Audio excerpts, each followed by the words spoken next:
বাঙালি হয়ে লজ্জিত যে দেশে কোনো আইন নাই, ন্যায্য বিচার নাই, ভালো মানুষকে ভালো মানুষকে খারাপ মানুষ বোঝার কোনো উপায় নাই।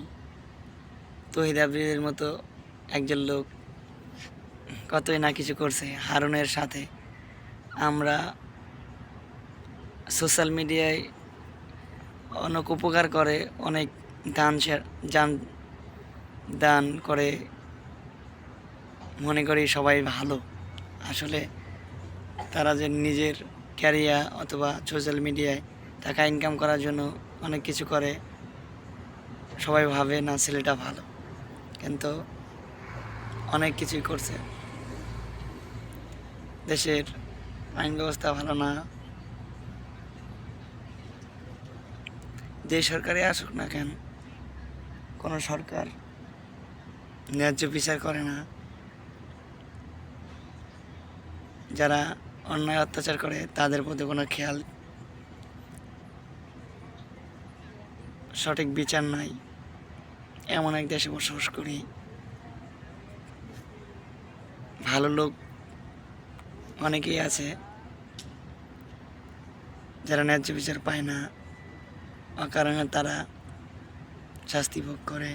আবার খারাপ লোক, তারা বুক খুলিয়ে দেশে বসবাস করে। এমন এক জাতি, সব দেশের চেয়ে লাঞ্ছিত জাতি। ভালো একটা সরকার নাই, কোনো সরকারের কাছে কোনো মানুষ ভালো একটা আবদার আকুতি করতে পারে না, কোনো ন্যায্য আইন প্রতিষ্ঠিত করতে পারে না।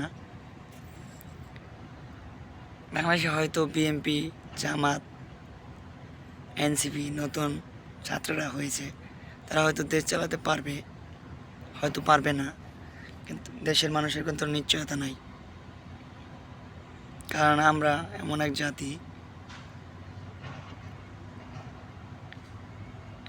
জাতি, যে দেশের কোনো আইন ব্যবস্থা নাই। পুলিশ হাতে হাতে ঘুষ খায়, চাকরিজীবীরা চাকরির জন্য ঘুষের ওপর ঘুষ নিয়ে মামু খালুর কারণে অনেকে চাকরি পায়, কিন্তু পড়াশোনা যারা করে কষ্ট বেদনায় হয়তো তারা পায় না, হয়তো তারা প্রতিষ্ঠিত হতে পারে না। যে দেশে বসবাস করে কোনো ন্যায্য বিচার নাই, কোনো আইন নাই, সফলতার কোনো মুখ নাই, সে দেশে বসবাস করার চেয়ে এমন এক সরকার আইল